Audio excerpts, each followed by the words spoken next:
Welcome guys. இன்னைக்கு சிறகடிக்க வணக்கம். ஆசையோட டிஸ்கஷன் தான் போக போகுது. சென்ற வாரம் எபிசோட்லாம் என்ன நடந்துச்சு, அடுத்து என்ன நடக்க போகுது அப்படின்ற எங்களோட ப்ரெடிக்ஷனை பற்றி இன்னைக்கு டிஸ்கஸ் பண்ணுவோம். வாங்க கைஸ். ஓகே. ஸோ நேற்று எபிசோடு பார்த்தீங்களா? நேற்று எபிசோடு ரொம்பவே நல்லா இருந்துச்சு. பார்த்தேன்டா, கொஞ்சம் பார்த்தேன், ஃபுல்லா பார்க்கல.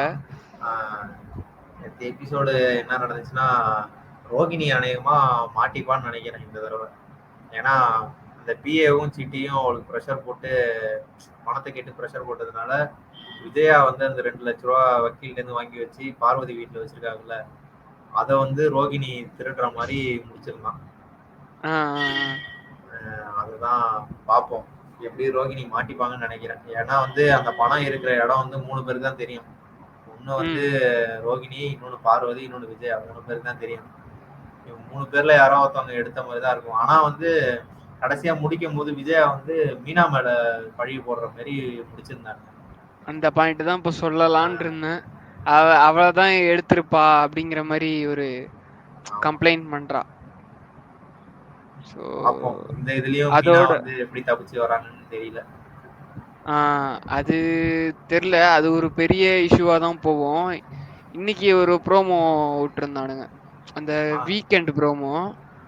அதுல வந்து என்னன்னா, அந்த ஆட் ஷூட்காக இவன் இருக்கான்ல, மனோஜ், அவன் வந்து ஒரு கம்பெனிட்ட வந்து ஆளுக்கு 25,000 அப்படின்னு சொல்லி எல்லாரையும் நடிக்க வைக்கிறதுக்காக, ஃபேமிலியவே, ஐ மீன் முத்து, மீனா, அந்த இன்னும் ஒரு பேர் இருப்பாங்களே, அவன் தம்பி பேர் 2 பேர், ரவி, ஸ்ருதி, இவங்களெல்லாம் வந்து இது பண்றான். இது மாரி நம்ம கடைக்காக ஒரு ஆட் ஷூட் பண்றோம், நீங்க வந்து இந்த மாதிரி பண்ணி கொடுங்க, நடிச்சு கொடுங்கிற மாதிரி.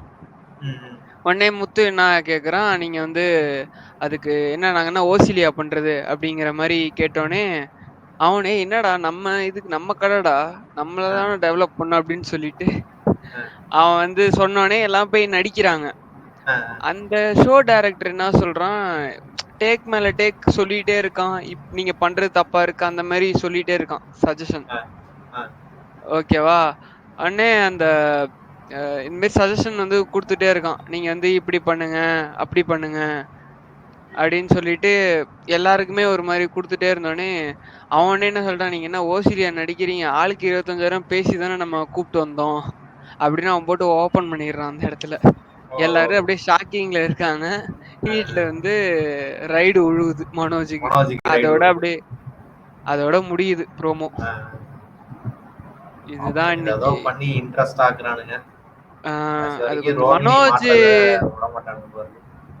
மனோஜ் எபிசோட் கொஞ்சம் இன்ட்ரெஸ்டிங்கா போகுது. அவன் தான் ஒரு இன்ட்ரெஸ்டிங் ஃபேக்டர். சரி தலைவர், பாப்போம். கம்மிங் வீக்கெண்ட்ஸ் ரோஹிணி மாற்றாளா இல்ல வீக்கெண்டுங்கிற கம்மிங் வீக் வந்து ரோஹிணி மாற்றாளா இல்ல என்ன நடக்குதுன்னு